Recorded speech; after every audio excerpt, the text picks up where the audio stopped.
بسم اللہ الرحمن الرحیم۔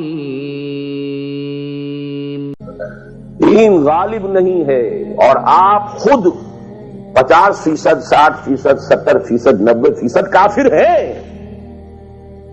اس لیے کہ اس ماحول کا جز ہے، اس میں کفر کا نظام ہے۔ تو مسئلہ کچھ اور ہے۔ اچھا کھائیں، اچھا پہنیں، نوافل ہے، نوافل پر نوافل ہے، جتنی ترقی کیجئے، دنیا میں کرنا چاہیں دنیا میں کیجئے، روحانی ترقی کرنا چاہیں روحانی ترقی کیجئے، سارے میدان کھلے، علم میں، پروفیشن میں، کسی خاص فن میں ترقی کرنا چاہے کیجئے۔ دین غالب نہیں ہے اور آپ خود 50%، 60%، 70%، 90% کافر ہیں، اس لیے کہ اس ماحول کا جز ہے، اس میں کفر کا نظام ہے۔ تو پہلا کام تو اپنے آپ کو اس کفر سے نجات دلانا ہوگا، پھر نماز بھی اسی کے لیے ہے۔ وَاسْتَعِینُوا بِالصَّبْرِ وَالصَّلَاةِ، مدد حاصل کرو نماز سے۔ کس کام کے لیے مدد حاصل کرو؟ The mission to make the deen of Allah supreme and aqim الدین۔ نماز اس کے لیے سبسروینٹ ہے، اس کے لیے مدد ہے۔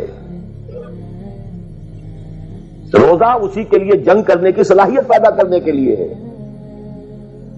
دین مذہب بنتا چلا گیا، سارا ایمفیسس نماز، روزے، حج، عبادت پر ہو گیا، دین کا تصور ہی ختم۔ اور پھر ہم میں سے جو لوگ غلام رہے وہ تو اتنے خوگر ہو گئے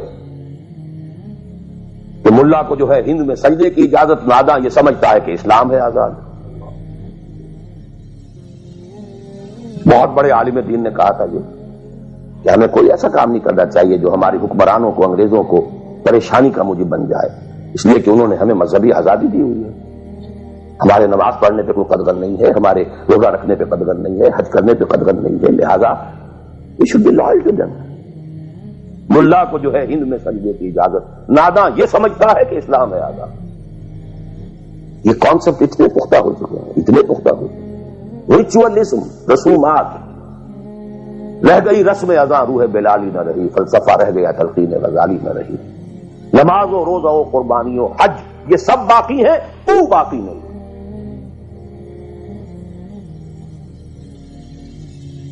نمازیں بھی ہیں، روزے بھی ہیں، تراویح بھی ہم نے پڑھی ہے، اب موسم آ رہا، عید الاضحیٰ بھی ہوگی، قربانی بھی ہوگی، حج کے لیے بھی جائیں گے، لیکن دنیا پر کوئی اثر اس کا 30 لاکھ آدمی حج کر کے آئیں گے، معاشرے پر کوئی زیرو کے برابر بھی کوئی اثر ہے؟ جو خود جا کر کے آتے ہیں ان پر کوئی اثر ہوتا ہے؟ جیسے گئے ویسے آئے۔ الٹا یہ کہ یہ اور کانفیڈنس لے آئے کہ پچھلے سارے گناہ معاف ہو گئے، اب اثر نو کرنے کی چھوٹ ہے۔ اسی وجہ سے اور میں اپنا 35 سال کا تجربہ آپ کو بتا رہا ہوں۔ اصل ڈیسائیسو پوائنٹ اس کو سمجھ لیں اگر تو آپ کا پورا تصور بدل جائے گا، ویلیو اسٹرکچر بدل جائے گا، لیکن نہیں تو پھر جو بھی ہے وہ ہے۔ اب میں ایک عملی سوال کہہ رہا تھا کہ اس میں بڑا عملی سوال ہے، میں کیا کروں؟ میں ایک ایسے ماحول میں رہ رہا ہوں جس میں اللہ کا دین غالب نہیں ہے۔ میں نماز پڑھ رہا ہوں، روزہ رکھ رہا ہوں، میں شراب نہیں پیتا، میں سور نہیں کھاتا، چلو میں نے اپنا اکاؤنٹ جو ہے بینک میں جو ہے کرنٹ اکاؤنٹ رکھا ہوا ہے، میں نے کوئی سود نہیں لیا، نہ سود لینا چاہتا ہوں، کیا کروں؟ اکیلا چنا پہاڑ کو تو نہیں پھوڑ سکتا، پورا نظام تو میرے بدلنے سے نہیں بدل جائے گا۔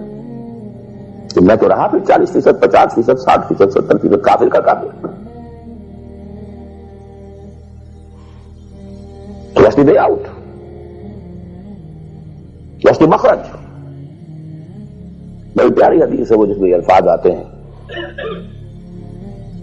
حضور نے فرمایا انہا ستکون فتنۃ، ایک وقت آئے گا بڑا فتنہ ہوگا۔ حضرت علی فرماتے میں نے فوراً عرض کیا مل مخرج منہا یا رسول اللہ، اے اللہ کے رسول یہ بتائیے اس سے نکلنے کا راستہ کون سا ہوگا؟ یہ نہیں پوچھا کیا فتنہ ہوگا، کیوں ہوگا، کب ہوگا، کیسے ہوگا، کدھر سے آئے گا، کچھ نہیں، نکلنے کا راستہ بتائیے۔ بلکہ ایک اور روایت اس حدیث کی اس سے بھی زیادہ پیاری ہے کہ اصل میں حضرت جبرائیل نے کہا حضور سے، یا محمد امتک بعدک، اے محمد صلی اللہ علیہ وسلم کبھی سوچا ہے تمہارے بعد تمہاری امت کا کیا بنے گا؟ تو حضور پلٹ کر سوال کرتے ہیں، مل مخرج منہا یا جبرائیل، یہ بہت بڑا پرابلم تم نے اے جبرائیل میرے سامنے رکھا ہے، تو اب آپ ہی بتائیں اس سے نکلنے کا راستہ کیا؟ قال کتاب اللہ، وہ پوری حدیث پھر وہی ہے، کتاب اللہ فیہ خبر ما قبلکم ونبأ ما بعدکم وحکم ما بینکم وہو ذکر الحکیم وہو الصراط المستقیم وہو حبل اللہ المتین۔ اس کا مخرج کیا ہے؟ یہ ہے اصل میں میرے اور اگر تو یہ بات سمجھ میں آ گئی، اس کے لیے تصور سمجھ لیجئے، ہمارے دین میں کفارے کا ایک تصور ہے۔ آپ نے روزہ توڑ دیا، وہ تو ٹوٹ گیا، کیا کروں؟ جڑ تو نہیں سکتا۔ کب اشکوں سے جڑ سکتا ہے؟ جو ٹوٹ گیا سو ٹوٹ گیا۔ روتی ہو کہ شیشہ جام کے بل، جو ٹوٹ گیا سو ٹوٹ گیا۔ تم ناحق ٹکڑے چن چن کر دامن میں چھپائے بیٹھے ہو، شیشوں کا مسیحا کوئی نہیں، کیا آس لگائے بیٹھا، وہ تو ٹوٹ گیا، لیکن اس کا کفارہ جو دیا، یہ کفارہ ہے۔ قسم کھائی تھی، یہ نہیں ہے کہ اب توڑ نہیں سکتے، غلط کھا بیٹھے توڑو، کفارہ۔ آج میں اس لفظ کفارہ کے حوالے سے آپ کے سامنے بات کر رہا ہوں۔ اب مجھے اللہ نے پیدا کر دیا اس دور میں، کسی کو ہندوستان میں پیدا کیا، کسی کو انگلستان میں کیا ہے، کسی کو امریکہ میں کیا ہے، کسی کو پاکستان میں کیا ہے، کچھ کو پاکستان پہنچا دیا ہے، چاہے زبردستی چاہے اپنی مرضی سے، کسی کو یہاں پہنچا دیا ہے چاہے کسی بھی نیت اور کسی بھی ارادے سے، لیکن اب ہے کہیں ہے، کیا کریں؟ کوئی کفارہ ہونا چاہیے، کوئی مخرج ہونا چاہیے، بس یہی کفارہ ہے۔ پھر نوٹ کر لیجئے، اس ماحول سے سوائے سبسسٹنس لیول کے اور کچھ حاصل مت کرو، اور اس سبسسٹنس لیول پر بھی جو کچھ تم نے کھایا پیا ہے اور سانس لیا ہے، جو انرجی کریٹ ہوئی ہے، اس کا میکسیمم اس جہاد میں صرف کر دو کہ اس نظام کو بدلو۔ تمہاری یہ جد و جہد، تمہاری یہ کوشش کفارہ بن جائے گی اس کا۔ معذرۃ الی ربکم، معذرت پیش کر سکو گے اللہ کے۔ اے اللہ میں نے اس نظام کے ساتھ ریکنسائل نہیں کیا، اے اللہ میں نے اپنی توانائیوں اور اپنی محنتوں سے نہ اپنے لیے کوئی جاگیر بنائی، نہ اپنے لیے جائیداد بنائی، اے اللہ میں کوئی دولت چھوڑ کر نہیں مرا، اے اللہ میں نے اپنے بچوں کو بھی اسی کام کے لیے لگا دیا، میں نے ان کی دنیا سے بڑھ کر ان کی عاقبت کی فکر کی، نہیں کر سکا، آگے کچھ نہیں ہو سکا تو میں بے بس ہوں۔ حضرت نوح بھی تو بے بس تھے، کیا کر گئے؟ لیکن اگر کسی بھی درجے میں ریکنسیلیشن ہے، کمپیٹیبلٹی ہے، اس کو آپ نے ایکسپٹ کر لیا ہے، اس میں پھلنے پھولنے اور پھیلنے کا بندوبست کر رہے ہیں، you are doomed. Everything will be multiplied by a big zero and will become a zero. یہ ہے جو میں سمجھا۔